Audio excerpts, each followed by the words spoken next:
welcome to Friends at Film Camp, the podcast where two friends gab by the fire from our fun film perspectives. I'm Jinian. And I'm Luke. And today we're talking about... What are we talking about? Gunpowder Milkshake. Really good name. I love the name of this movie. It's such a creative, fun name, and it really does fit the film. It does, yeah. Alright.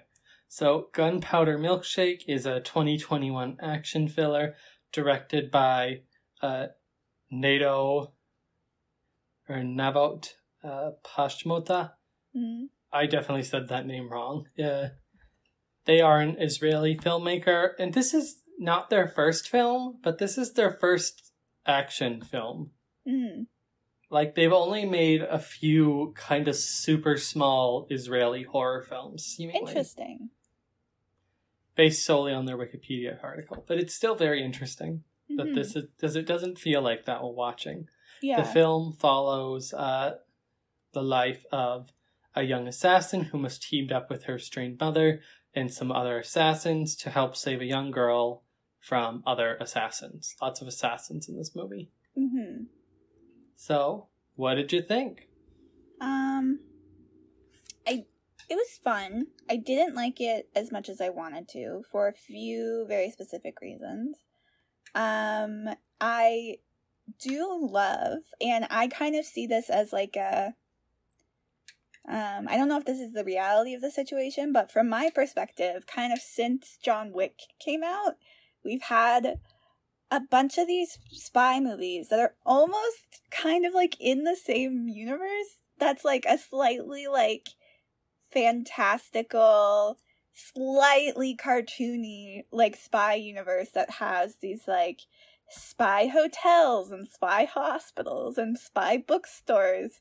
And it's just kind of like, you know, it's like a little bit fantastical. It doesn't take itself super seriously, kind of like I don't know, like Casino Royale or something. And I've really been like enjoying this like brand of movie that's been coming out. Yes. I've never actually seen any John Wick films, but I also know enough about the John Wick style to say that this is John Wick styled film. Yeah. And I really like it has a lot of style. Like, it's very stylized. Like, all of the spy places kind of have a 60s aesthetic, or like a 60s like neon aesthetic, and everyone was using flip phones, which was interesting. So I think they're doing a lot of interesting stuff. But my major problem with the film, and it's such an unfortunate problem for me to have, was the main actress. Really? And the thing is, I like Karen Gillan. Karen Gillan? I don't know how you say her name. I like Gillan. Her normally. I just did not like her in this role. I could not buy it. I'm shocked that that's your critique. I would have sworn you would have said the story.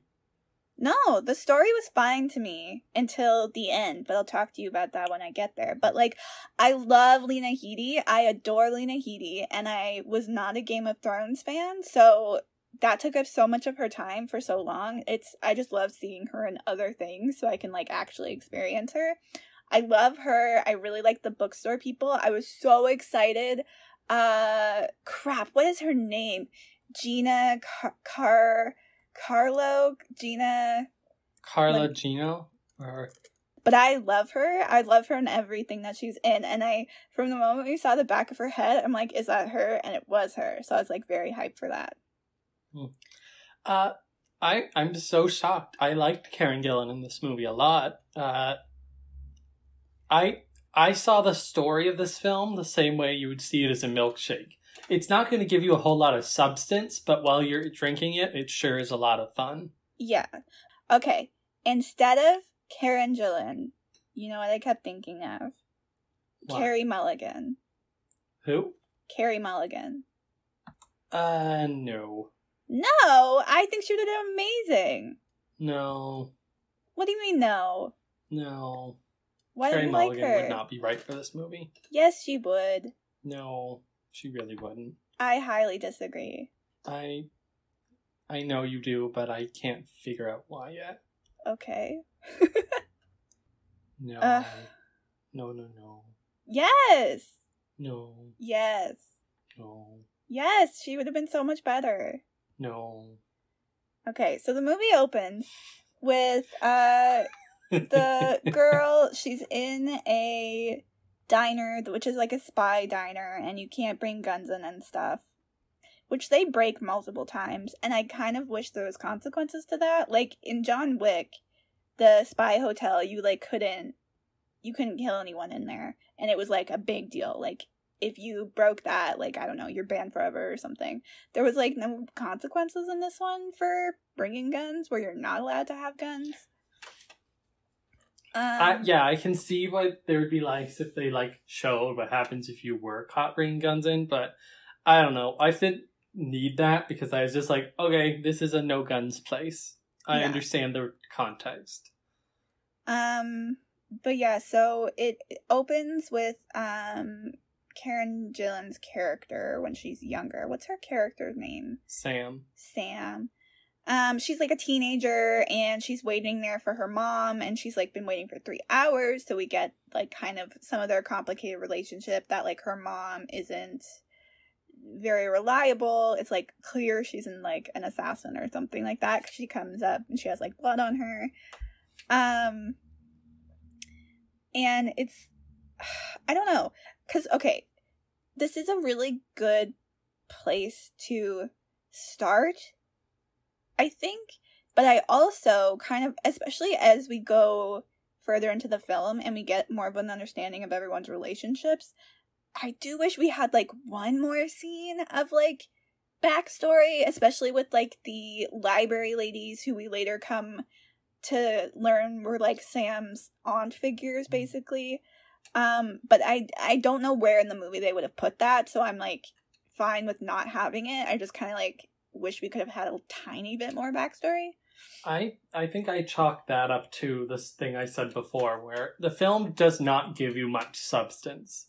Yeah. Like, you're just told motivations, essentially, and you just kind of have to roll with it, because the movie will move on. Yeah, if you don't. So I was fine with it, because at least the film was consistently, like, telling you, we're not able to give you motivation, because that will take too much time away from the action scenes. Yeah, but they did do, like, a good job in this one scene of showing us their complicated relationship, and it's, like, it's very clear that Lena Headey loves her daughter a lot, but it's also clear that she has other shit that she's prioritizing over her in a way. So she's basically, like, telling her, like, I, pissed off some bad people, I've got to go away for a while. And that is when the bad people kind of show up, and we have kind of our first action scene, which I enjoyed the action in this movie. I thought it was pretty well done, and what I really appreciated was how much ammo was, like, considered. Like, they are constantly running out of ammo and having to improvise with, like, other weapons and stuff, and it's kind of, like, people will normally run out of ammo in some action movies, but it's normally, like, almost like a plot device, but in this one, it was, like, a very consistent, like, problem that they had to keep in mind, which I enjoyed that. I never thought about that, but you're right. It was the action scenes having them use realistic ammo to always heighten the tension. It really did, yeah. It was like, it like really, really did. Like every single time I think they would run out of ammo at some point, and it was like just a constant struggle, which is, how it would be. So I appreciated that. Okay, so after her mom kind of like kills the guys who were coming after her, and there's a really cute little thing where she tells Sam to like close her eyes so she doesn't like see all the murder as it happens, which I thought was like sweet and like a really good way to show the complications of being like an assassin who's a mom. Like, she's trying her best, but also she's still killing a bunch of people around her daughter, and she's gonna see all the dead bodies, which we kind of see repeated with the little girl later. Yes. And it's like, it's obviously would not practically be good for a kid to be in that situation at all, but it is like, a cute way of showing this, like, very unique situation. So her mom, like, leaves, and Sam's, like, running after her, and Paul Giamatti's, like, stops her, and it's, like, a sad moment. Yes, very sad. So then we cut to 15 years later. Yeah. Sam's an adult working as an assassin for Nathan. Then Nathan, who's Paul Giamatti, gives her a new job after she kind of killed too many people at her last job. Which I also really liked, because we see these huge massacres all the time in, like, spy movies. And, like, basically, we aren't even told why the massacre happened other than just, like, bad intel. Basically just wrong people, wrong place. And she kills all these people, and one of those people was very important to, like, somebody dangerous. And now she's in trouble. And I really liked that there was, like, that's bound to happen, you know? And I like that there was, like, a consequence for something that wasn't even really in her control, you know? Yes. So Nathan gives Sam a new job to kill a man who stole money from the firm, which is just like this evil organization of a bunch of men who are evil. That's kind of all they are. Yeah. Well, we don't even know if they're evil. They're just, like, in control of things. Yeah, they're like a mafia. Is that what they describe them? No, I don't know. She just said they're in control of, I don't know, something. They're just powerful. We're not really given if they're good or bad. I'm just gonna say they're a mafia-like thing. Okay. That makes the most sense to me. Anyway, Sam is given the new job to kill the man who stole the money. And so she needs new weapons because she shot all her weapons for the last job. So she goes to this place called the library. Yeah. Where she meets Annie Mae, Madeline, and Florence, 3 former accomplices of her mom? Yes, 3 former accomplices of her mother. And her aunts. They're basically her aunts, yeah. Unofficial aunts. I thought that was really cute. I loved the set of this library. So cool. Completely impractical. Like, it makes no sense. But it's like, that's part of sort of the fantastical element. Like, it's just cool to hide stuff in books. Yes. It's a weirdly over-elaborate place to hide all your stuff. Yeah. It takes so much space, and also people could just walk in. Yeah, but it's really cool, and they have these, like, really cute murals on the wall, and then I wasn't sure how I felt about the 3 of them in our first scene with them, where we're kind of, like, bickering over weapons, and if Sam should be, like, allowed in, because you need, like, a reference, and then they figure out who she is, and blah, blah, blah. But because I thought that was going to be our only scene with them for some reason. I don't know why. I thought it was just going to be the, like, getting weapons scene, and then, like, that's it, you know? Mm-hmm. But then we see them more and more, and they develop their characters, so I ended up really liking them. Yeah.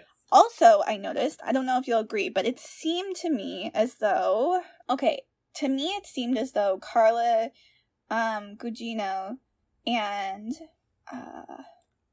Michelle Yeoh, so Florence and Madeline, it seemed like they were hinting at them being, like, in a relationship. I didn't get that. Well, later on, when they go to fight, Florence, there's this kind of, like, very intimate, she, like, whispers to Madeline, and we never see what she says, but it's, like, a very intimate moment. And then, when Madeline, spoiler, dies, Florence is, like, obviously being, like, Anna is, like, supporting Florence through that. Like, it's obviously a more impactful thing for Florence, you know what I mean? If you have it in your head, you'll see it. Alright. Anyway, I believe you, I just didn't see it while I was watching. So whether that was a thing or not, I did like it. Yeah, so she goes and meets her aunts, and they had, like, a cute dynamic. Then what does she do? Okay, so she goes to this, like, random hotel room, and this is Sam.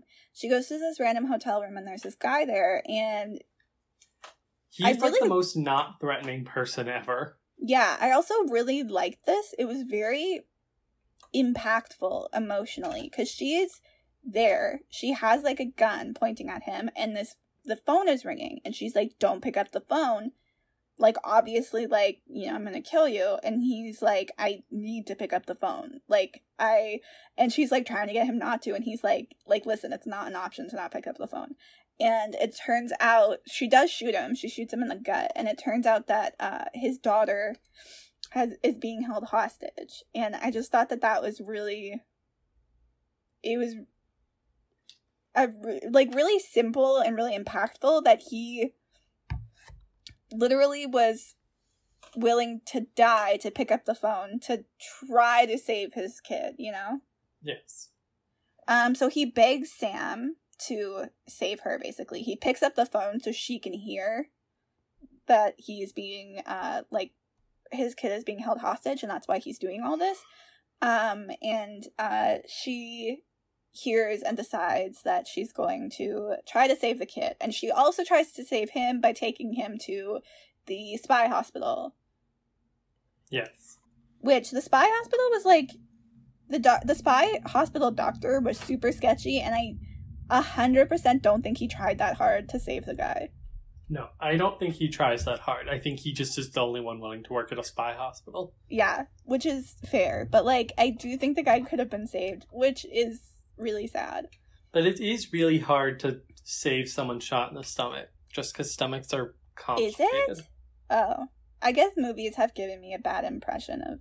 Because I thought, like, being shot in the stomach was, like, not that big of a deal. No, like, if you're shot in the stomach, you'll be fine. The problem is, like, you don't bleed out, I don't think, right as quickly. I mean, I'm not a doctor, so we should get Hannah on the call for this. The problem is, like, sewing you back up. I guess that makes sense. Because, like, you have to sew up so much stuff. Yeah. That it's just hard to do. But, like, yeah, I feel like if a really good doctor had helped him, but this guy was not a really good doctor. Yeah. Anyway, so Sam gets the stolen money, and she feels guilty because she killed the dad. Yeah. And the kid. So she's going to go try and get the kid back, but she needs the money to get in. And so she goes to the meetup place, and Nathan is like, don't do it or you'll be in trouble. Yeah, so basically by doing this, she's like going against the council or the 12 or whatever ominous name they gave the bad guys, who are her bosses. And he's like, basically she will be, you know, a rogue spy. We've seen this before. So her bosses are like gonna be mad at her, and she's like, fucking whatever, it's a kid, I'm gonna save the kid. Like, do what you will with that, you know? Yeah. So yeah, she goes to the meetup with the cash, which is in a bowling alley. She's supposed to meet at a bowling alley. They're watching on security camera, and they're like, who are you? This is not the dad. And then she's like, dad's busy, I'm here.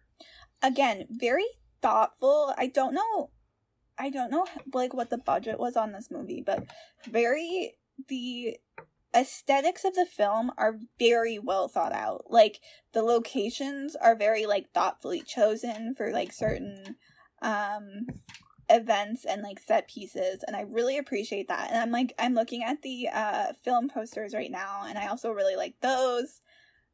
Luke knows I'm, like, picky about film posters. Yes, you were very picky about film posters. I really and their floating appreciate heads.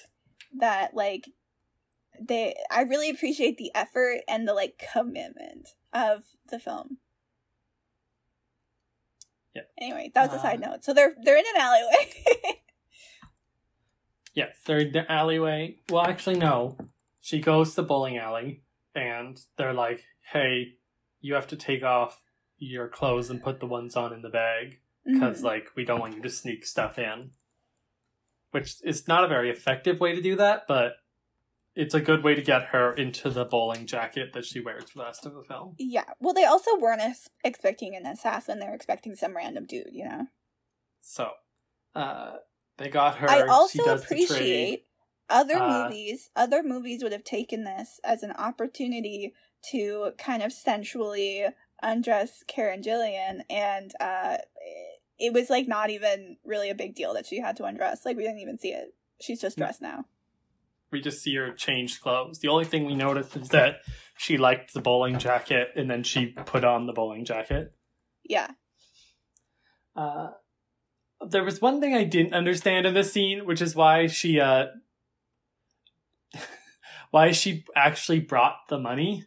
Like, why didn't she just bring the suitcase and be like, there's money in here? That's true. That would have been smarter. The characters in this movie, and this comes up later too, like, really nobody's being clever. More, everyone is being panicked, if that makes sense. Like, everyone is making decisions and thinking on their feet and very quickly. So, like, if you're looking for sort of clever solutions to problems, it's not really that type of movie. It's more just like, I don't know, go forward and figure it out later. So, oh my gosh, we missed my favorite action scene, or one of my favorite action scenes. Which one? I love the bowling alley fight. Oh no, we didn't miss it. That's coming up right now. No, that happened before she met. When she gets to the bowling alley, yeah, it's after she changed, though. She needs to go to a second location now with the money to pick up the girl. Oh, okay. And all these goons from her bosses come because Paul Giamatti sent them to try to bring her in. Because he does... I don't know, it was kind of unclear if he had an emotional connection to her or it was just like a responsibility.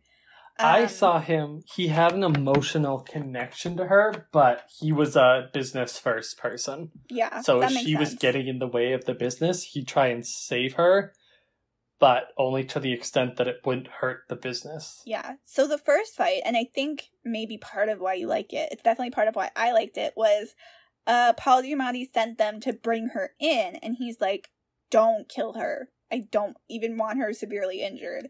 And they, like, tell her that, and she's like, oh, thanks, I'll try not to kill you, too. So, it's, like, it's a very fun and, like, well-choreographed spy fight with a lot of, like, improvised weapons, again. She uses the suitcase a lot, which I really like. This whole scene, when watching it, I was like the director or the writer, which is the same person. Yeah. Sat down and thought, what is every possible way that we can use a bowling alley and the suitcase to have a fight that doesn't have to kill people? Yeah. Like, and it just felt like that. Like, she would bowl at one point to knock them unconscious. Mm-hmm. And, like, she would use the suitcase as, like, a shield and a sword. I really liked there was, like, a point where, like, one of them was, like, holding her down or something, and they, like, were holding the suitcase, and then the other guy was, like, swinging at her, and she pulled the handle up to use the, like, poles of the handle as, like, a shield. Yes. That part was really fun. And then I think in, like, that same sequence, she also, like, smashed it down to smash the guy's, like, hand, like, with the handle of the suitcase. Yes.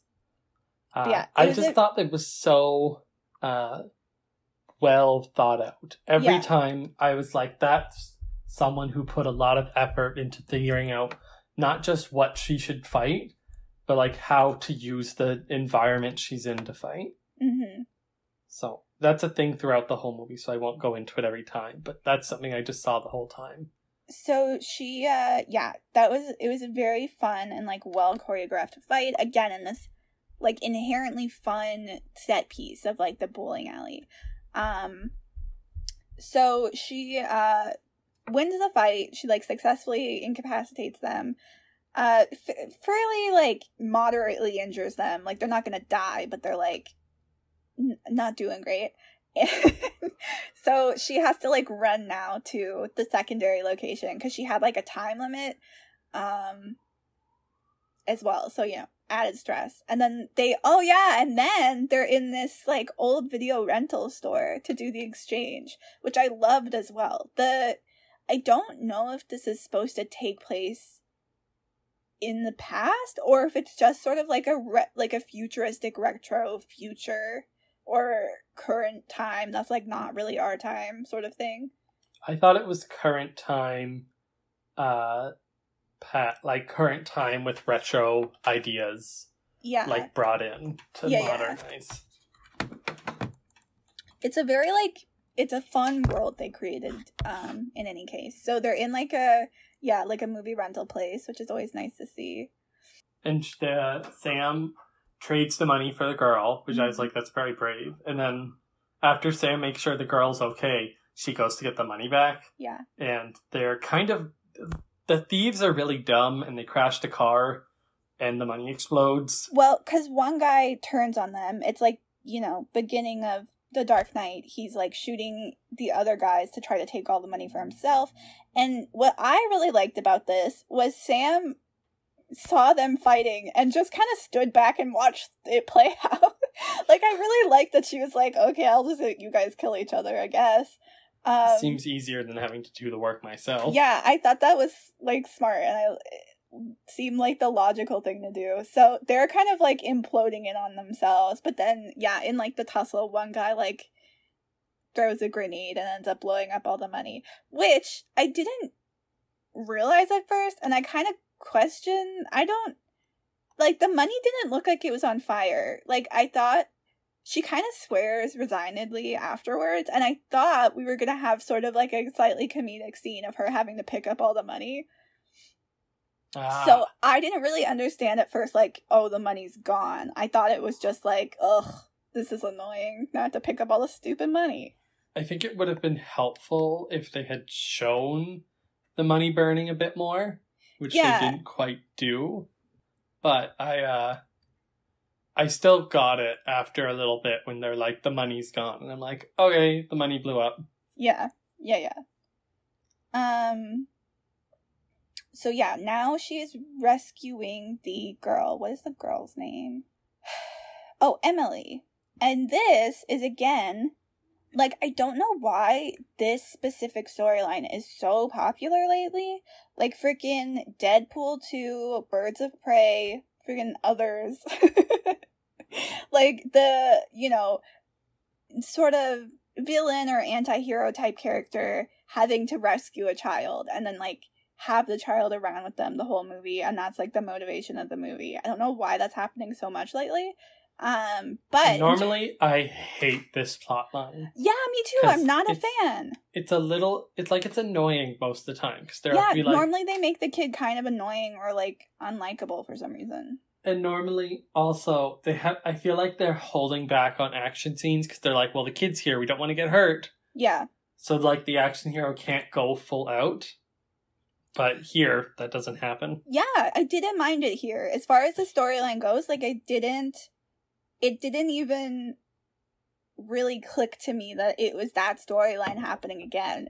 Because it was done in a way that wasn't annoying, basically. Like, I liked Emily as a character, and then they also really smartly utilize her and make her an asset rather than, like, a detriment. Because Karen Gillian brings her back to the hospital because she's hoping that her dad is alive still, but he's not. He's dead.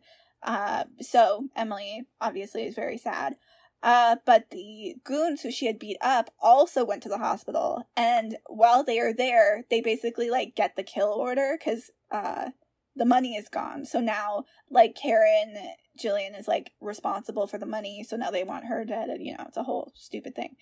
So they've been giving the go to, like, kill her now, and the doctor is, like, gonna help, and his helping is he, like, shoots her with these, like, I don't remember exactly what it is, but it makes her, like, arms go limp so that she can't fight. So that is a really good one. It leads us to, like, a pretty cool fight, but it's a really good plot device to get us to need Emily and to need her with us, Yes. It was a good way to make her useful. Mm-hmm. And to, like, raise the stakes. Yeah, so also, Karen... It was just a really funny idea, like, how is she gonna fight without arms that work? And I loved how they could have done this terribly by making her like, oh, I'm just really good with my feet. Yes. But they No, they were didn't. so They were like, smart. okay, she'll just have to like fling her arms in a way that she'll end up clicking the trigger with her numb arms. Kind of how what I'm realizing as we go over this is where the movie isn't super clever in the script. It is clever in the fight scenes. Yeah. Which is interesting. But yeah, so at first, because Karen like knows that her arms are going numb and these guys are coming to try to kill her, so she's like getting Chloe to help her. And at first I thought it was gonna be like one of those things where, I don't know, like she tells Emily how to like fight them or like shoot them or something, and I was like, I don't know how I feel about this. But actually she gets Emily to like tape stuff to her hands, which I thought, okay, that's really smart. I like how they're doing that. And then what really blew me away was she got Emily to tape these like medical trays to the back of a spinny office chair so that she could use it as like a shield, basically. And I thought that was such a smart way to like deal with the situation. Yeah, I was like really into it when I saw the like shield chair thing. Yeah, I thought it was so interesting when they did that scene. Like she just used it was using the environment so well. Yeah. Yeah, so then they successfully get out of the... Oh my god, this scene! The fight scenes are really the highlight of this movie, which is fun. So they escape the office, but now they need to drive, and Sam's arms are still not working. And so, again, I thought they were gonna have Emily drive the car by herself, but actually...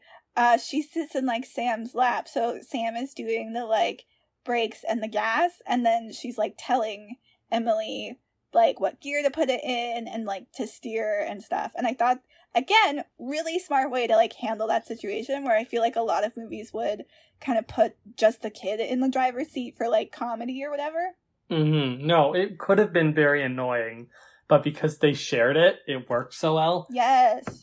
Also, and I just thought it was more cool believable. that most like action movies, the car would be like a manual, just because real action stars drive manual. Mm.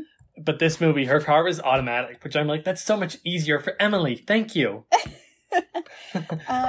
So yeah, all she had to do was like put it from drive to reverse.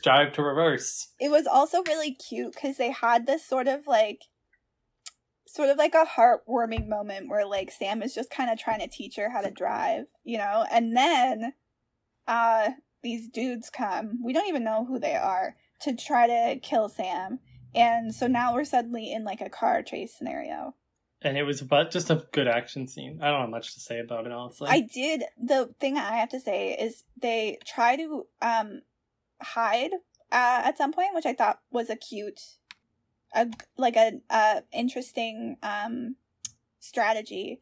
And there was like a really cute moment because the guys are like driving by trying to find them, and Sam is like, hide, like don't like put your head down. And when the kid puts her head down, she like bumps the horn, telling them exactly where they were. And I just thought that was really cute. And then they have to, like, get out of it differently. Yes, I thought that was funny. So, now we know Sam has lost all the protection from the firm because when she killed people at the start, she killed another rival organization, the leader of that organization's son.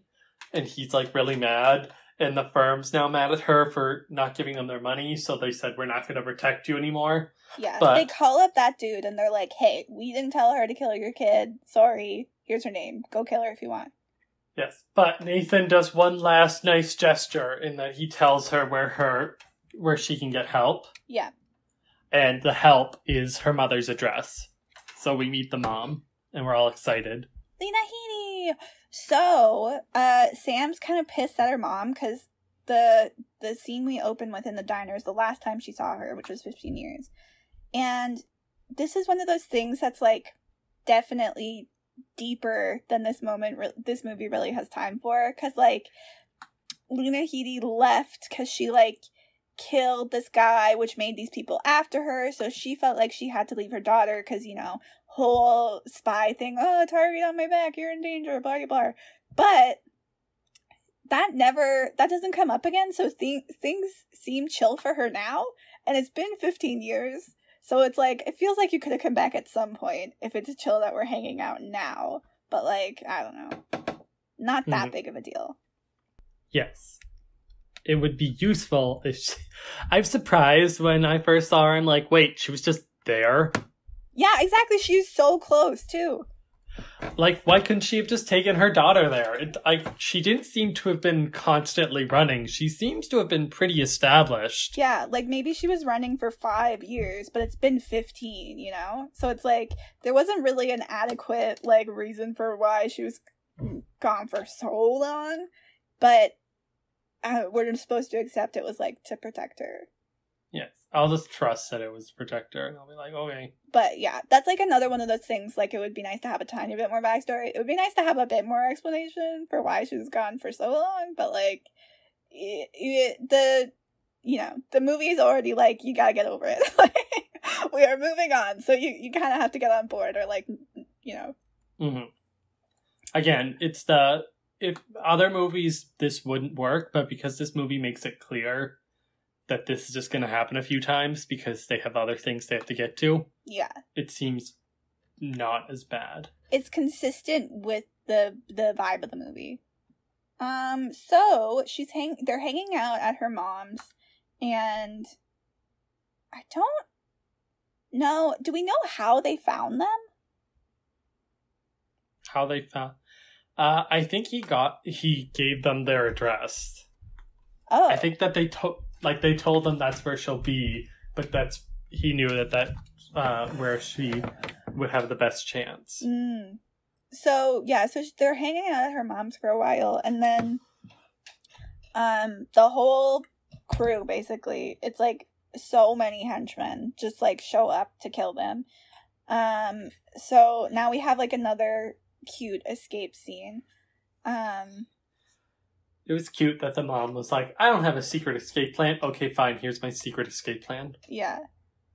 I like the stuff with the elevator about how they just go down to the lobby and there's all those guys there, and then like Sam like throws her gun at one by accident because her arms are still kind of paralyzed, and then they like shut the elevator doors to like get away. I don't know.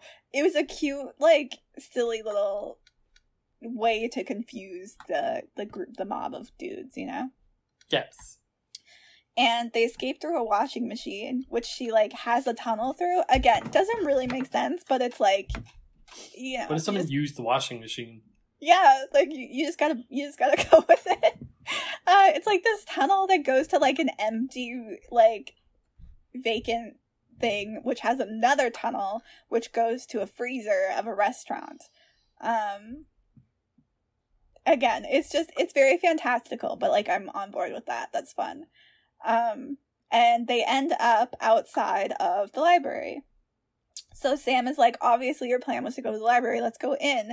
And Scarlett is like, oh no, like, I don't know, they're so mad at me because she hasn't talked to them for 15 years for apparently no reason. Anyway, they go in. And I also got, I don't know, this is probably just me being a lesbian, but I also got Scarlett and Anna May vibes, because just like how Florence and Madeline were like more emotionally connected to each other, Anna May was the one who was the most upset about Scarlett for leaving. Yes, but I think you always look for lesbian in film a little more than I do, other people. True. Yeah. And this isn't like Luca, where it was just so obvious if you couldn't see it, that was your own fault. Yeah. But this is less that. No, but it's still subtle. So yeah, they're kind of fighting for a while, but again, it's like this literal mob of goons are after us right now. So they can only fight for so long because then all the dudes are there and they're like, okay, well, we're mad at you, but we're not going to let you die. So then we have like probably our biggest fighting sequence, like set piece sort of thing. I really like the song choice of it was Janis Joplin's shoot, what is it? Janis Joplin. I have it on one of my playlists. It's a very famous Janis Joplin song. Anyway, I thought that was a very fun song choice for this fight. This is the best action scene in the movie. Mm-hmm. Just because it's so grand. Yeah. And it's such a good use. And everyone has, like, a different way that they kill. Oh, Like, Sam has traditional guns and whatever weapon she can find. mm-hmm. But the mom, like, has knife guns. Yeah. So she can, like, shoot people and stab them at the same time. Yeah. Which sounds like something that a 10-year-old would create. But it works so well. Yeah. So I was, like, in love with that. A part that pissed me off, though, is because so everyone decides that they're gonna fight, except Madeline has Emily in their, like, secret bunker basement to keep her protected. But then the bad guys find their secret bunker basement because the door is just open? And I'm like... Well, I don't think the door is all that secret. Yeah, but it wasn't even locked. Like, hello? Why wasn't there, 1, a lock, 2, like, a barricade? Like, this was, like... I just... Well, they would have... I think that they would have had to, once they killed everyone, quickly get to the van at some point. I still don't think it is smart to not have it locked at all. I disagree that this was a significant issue. What? How? Madeline's job was to protect Emily in the basement. Like, they were all supposed to, like, hide there. That really bothered me. 'Cause Madeline dies. So, like, anyway, they made it so obvious. I didn't like that. But yeah, everyone's fighting. It's a big fight scene. There's not, like, that much to talk about, except it's a good fight scene. But Madeline ends up, getting shot. And, the one dude who's kind of, like, head goon, you know, there's always, like, a head guy of the goons in these movies. He, takes Emily hostage again. Poor Emily, just getting taken hostage all the time. And then we have, like, a bit of a funeral for Madeline, which was very sad. Madeline was my favorite of the, like, library ladies. She was my least favorite. Okay. I don't know, she was just very generic to me. But I was still sad she died. She was just the least of the 3 great action ladies. I just really like Carla Gugino, so... whose name I don't know or can't say right. What is she in? Everyone seems to know her but me. She's in Spy Kids. She's in Haunting of Hill House. Okay, that makes sense then. She's in lots of stuff. Where are we? Oh yeah, The Funeral. Okay, and then this, I was very annoyed. I was very annoyed with the conclusion of this movie. So, Sam gets, like, a call from the dude, and they're like, you know, I don't know. Basically, like, they want the head mob dude wants to kill her because she killed his son. And they'll give her Emily back if she submits herself for killing, basically. Yeah. So she's like, okay, go to the diner. I'll come. Just let Emily go. And then she goes, and everyone's sad because she's, like, gonna die. Well, yeah, her mom's like, you can't just, like, go be murdered. And she's like, okay, well, what else am I gonna do? And she's like, I don't know. And I love how the mom's like, I have a great plan. And her great plan is, you know the room that no one's allowed to have guns in?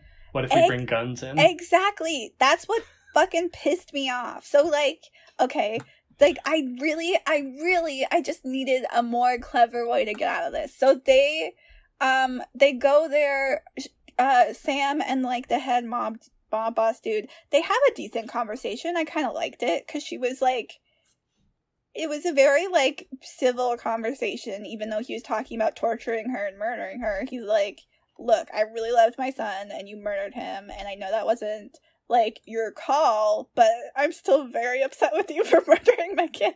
And she's like, I'm sorry for murdering your kid. He's like, thank you. Okay, now off to murder you. is an interesting vibe of conversation, so I like that.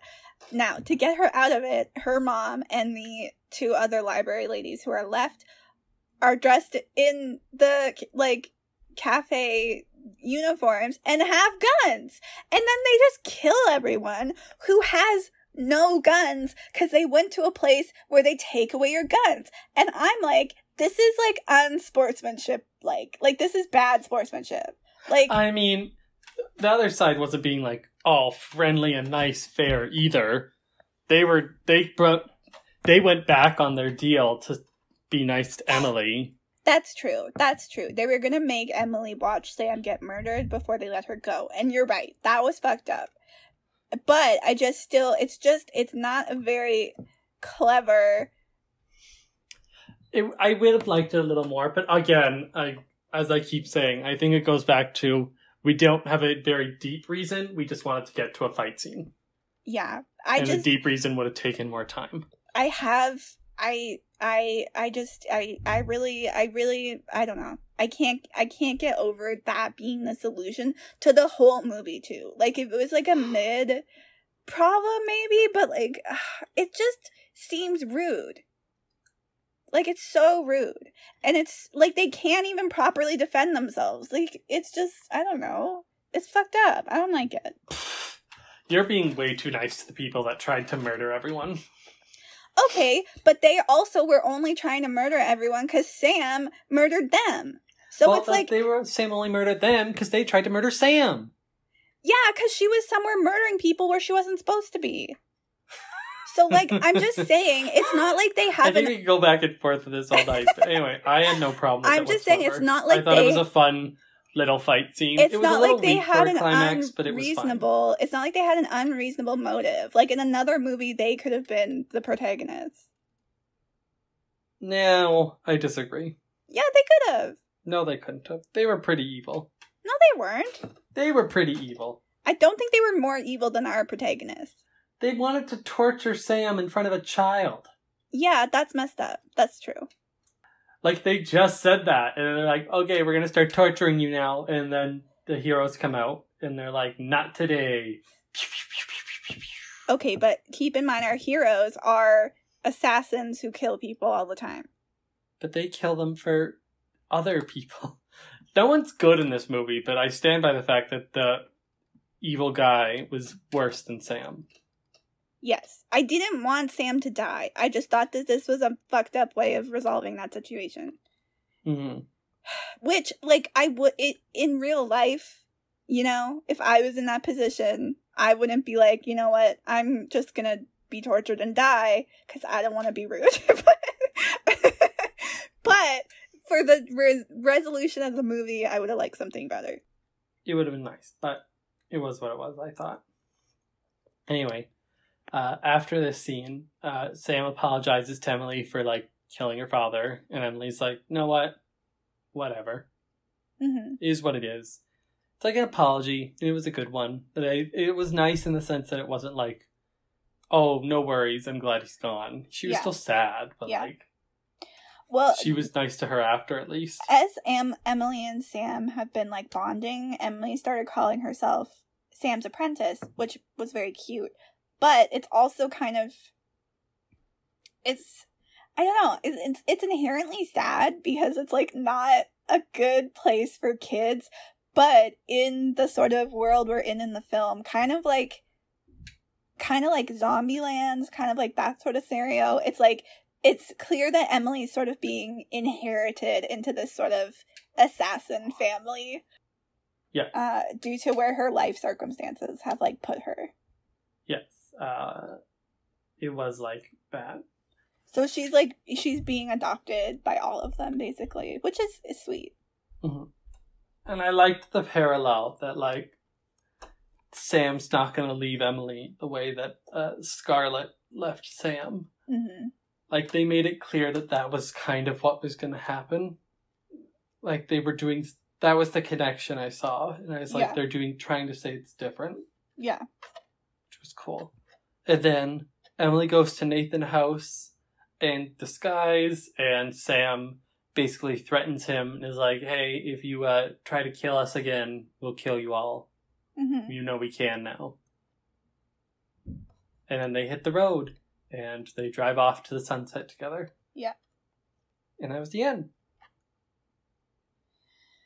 Yeah, very much like a fun popcorn movie. You know, like John Wick, it's like very inherently a spy action movie. And that's like what you're getting when you go in, which isn't a bad thing at all. But yeah, my main two issues are the ending resolution and Karen Gillian. I just like couldn't get into it as much as I wanted to because I wanted to buy her character so bad, but I couldn't. I liked her. I don't have anything to say. I just thought she did a good job. I just thought it was a great action film. It had fun uses of everything. I like this John Wick style of action, and I like that it's become a thing now. So yeah, I hope we keep seeing more of them. Yeah, I like films that like don't take themselves quite as seriously and are like, you know what, this is for fun. Yes. So, thank you for watching this episode at Friends at Film Camp. We'll see you next time by the campfire.